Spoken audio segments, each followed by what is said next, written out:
I walked for Versace, and you have to be curvy for him, and Gucci didn't like the way I walked, and then Missoni wants you ethnic, and I'm not that. But Armani, he likes the really thin, tall, thin blondes, and so I was his type. Among all these thousands of girls, he chose like 30 girls, and I was chosen to be one of them. And I thought, oh, this is it.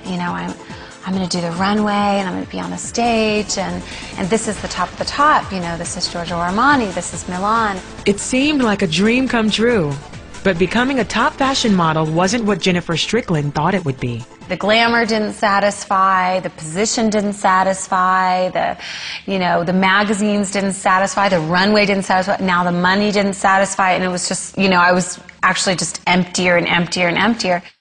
Jen's modeling career began when she was 8 years old. My mother was worried about me being very tall and not being able to stand up straight and be very coordinated, and so she enrolled me in a little local modeling school. It kind of became my own little world where I could shine and I could do something that, kind of earned me approval and applause. At 17, she met with one of the top modeling agents in the country. I signed with Ford New York, and they hooked me up with Fashion Milan, which is a big modeling agent over there.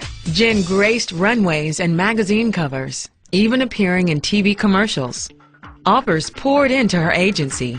On the outside, life seemed perfect. They're flying me all over the place, all over the world, going from studio to studio, doing all these jobs, and it's kind of like if Armani wants you, then everyone wants you, and so I had this really fast-paced lifestyle. I was doing a lot of drugs, I was starving myself, I was extremely lonely. I missed being around people who loved me for more than what I looked like. I think that drugs became my way of escape. There were so many ugly things going on behind the scenes of the modeling industry, and I just buried it. And I think the reason why is because I wanted my family at home to be proud of me. They were so proud of me, and I wanted them to believe, I think, the illusion that what they saw in the magazines was real, that if I looked happy, I was happy. If I looked at peace, I was at peace. But the truth is that wasn't what it was like behind the scenes, that I got really good at wearing the mask. When Jen went home for the holidays, her parents saw through the mask. My parents were really worried about me, and they're feeding me and feeding me and feeding me, and I gained like 4 pounds, and then I went back, and Armani, put his hands around my waist when I was standing on the runway, and he could feel those 4 pounds. He just kicked me right off the stage, and I wasn't beautiful anymore to him or perfect, and so that he didn't have any need of me. Well, then all the other clients began to do the same thing. See, if Armani doesn't want you, then nobody wants you, then you're not useful to them anymore. That left me sort of shattered inside, because I was a little, I was like this little girl that just wanted, approval. Just wanted people my parents to be proud of me, and it was very, it just hurt. It hurt that little girl inside of me that wanted love.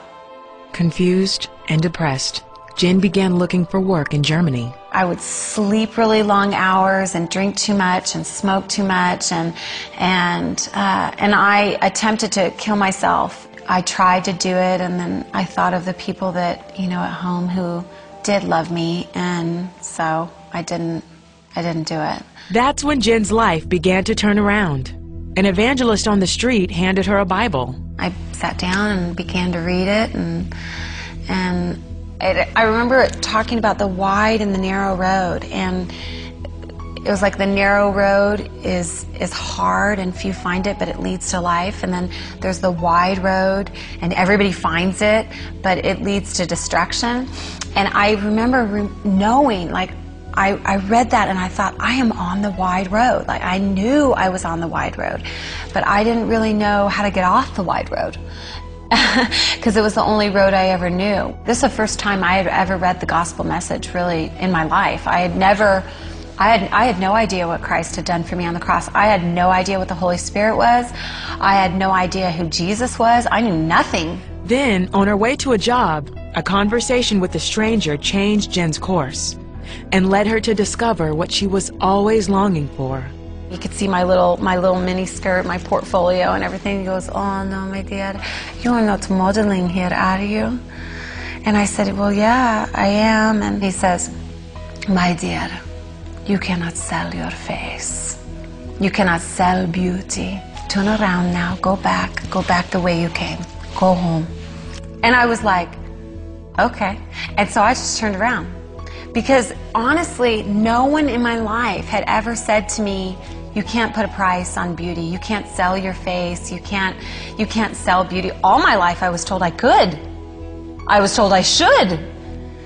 And so it freed me. And I left. I never took another picture from Money again. Before leaving, Jen decided to climb the highest mountain in Munich. In Germany, there are actually crosses on the trees with Christ on the cross, nailed to the trees in the woods. And so as I was climbing this mountain, it was like he was at every single turn, just Christ on the cross. You know, I died for you. You know, my broken body makes you whole. You know, my blood makes you clean. I remember laying down in the snow and just going, "I believe now.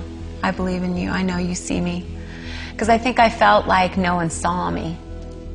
You know, that they only saw the outside, they only saw the pictures, but no one really saw me. And he saw me, God saw me, and I knew he saw me. I accepted Jesus into my heart, and it was like I played like a little girl, and I truly felt that I had been given a new life. Jen returned home. Now she's a wife and mother who travels the country speaking to women and young girls. There's like an identity crisis going on with the women. They think, "Oh, I have to get Botox and I have to get plastic surgery and I have to look a certain way." And God is up there going, "I'm the potter and you're the pot, and I made you like this, and I love you like this, and I want to fill you with my perfect beauty, but honey, you're never going to be perfect. You're never going to find perfect on earth. You're never going to. Only perfect is God." And I think discovering a God who loved me for so much more than just my outward appearance just absolutely freed me